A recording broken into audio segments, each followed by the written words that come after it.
Bonjour à tous et bienvenue dans ma cuisine. Aujourd'hui, recette spéciale pour vous, mon petit cadeau de Noël, ma recette doudou, le granola maison. Rien de plus simple que de réaliser un granola maison et pourtant, croyez-moi, c'est ça qui change votre dimanche matin. Ma recette de base, ma formule magique pour faire un bocal de granola maison, c'est 300 g de flocons d'avoine, 100 g de beurre, 150 g de sirop d'érable ou de miel et 50 g de sucre roux. Pour le reste, libre à vous d'ajouter vos ingrédients préférés.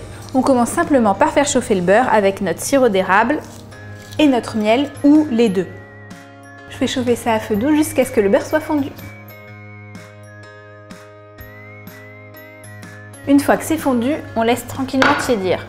On va s'attaquer au mélange de noix. Finalement, c'est le seul truc long de la recette, c'est de hacher les noix. J'ai fait un petit mélange de noix normales, noix de pécan, noisettes et noix de macadamia. À vous ensuite de choisir vos noix préférées. Bon, grosso modo, je coupe les noix et les noix de pécan en 4 et les noisettes et les noix de macadamia en 2.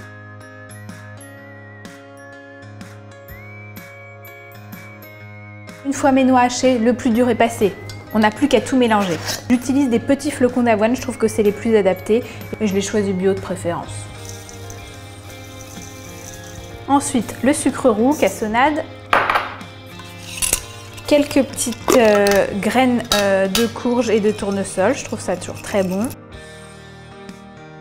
Un peu de noix de coco pour ma part, ça donne pas vraiment de goût de noix de coco, c'est très subtil, j'aime bien.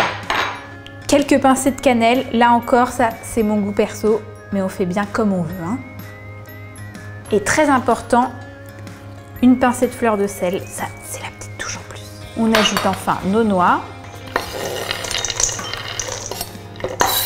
On mélange un petit coup et enfin on verse notre mélange sirop d'érable, miel, beurre fondu ou sirop d'érable et beurre fondu, miel et beurre fondu quoi, on s'est compris. Et on mélange délicatement pour que tous les flocons d'avoine soient bien enrobés de notre petit mélange. On peut bien entendu remplacer le beurre fondu par de l'huile végétale pour ceux qui voudraient une version vegan. On n'a plus qu'à faire cuire tout ça. Généralement, j'ai besoin de 2 plaques de cuisson sur lesquelles je pose une feuille de papier cuisson. Je verse la moitié du mélange à granola sur une des plaques et j'étale le plus possible sur la plaque avec ma cuillère en bois. L'idéal, c'est d'utiliser des plaques à four qui ont des rebords pour éviter que le granola se barre dans le four.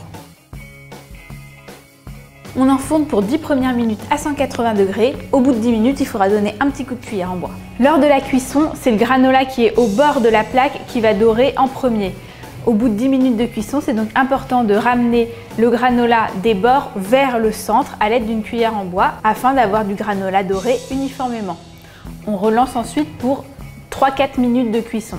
Une fois votre granola cuit et bien doré, on sort les plaques du four et on laisse refroidir au moins 20 minutes. C'est en refroidissant que le granola devient super croustillant. Une fois qu'il a refroidi, le granola peut former des espèces de petits blocs qu'on casse simplement à la cuillère. Ensuite, on n'a plus qu'à transférer notre granola de la semaine dans un grand bocal hermétique.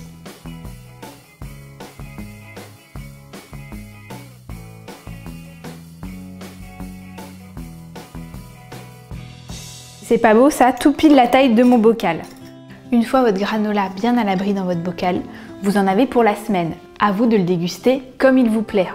Moi je l'adore avec du yaourt, de la compote et accompagné d'un bon petit thé. Alors il vous a plu ce granola maison? Vous êtes prêt à tenter pour votre prochain petit-déj? Si oui, abonnez-vous à ma chaîne, likez la vidéo et taguez-moi sur vos photos Instagram pour que je puisse admirer vos granola maison. Quant à moi, j'y vais, j'ai un thé à siroter et un petit-déj à prendre.